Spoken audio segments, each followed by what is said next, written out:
মিম শরৎ গ্রুপের ২৮ লাখ টাকা নিয়ে উধাও এক কর্মচারী। ২০ ফেব্রুয়ারি বিকেল ৩:৩০ মিম শরৎ গ্রুপের নিতাইগঞ্জ শাখার রিয়ন নামে এক কর্মচারী নিতাইগঞ্জস্থ পূবালী ব্যাংকে ২৮ লাখ টাকা জমা দেওয়ার উদ্দেশ্যে বের হয়। এরপর থেকেই সেই কর্মচারী রিয়নের নাম্বারটি বন্ধ পাওয়া যায়। তার সাথে অফিসের কেউ আর কোনোভাবেই যোগাযোগ করতে পারেনি।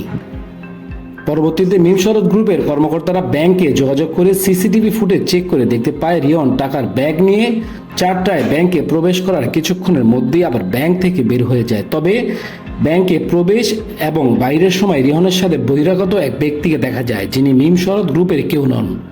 তার খোঁজ নিলে জানা যায় ওই ব্যক্তির নাম শাওন। তিনি নিতাইগঞ্জের মদনমোহন ভান্ডার নামের এক দোকানের কর্মচারী।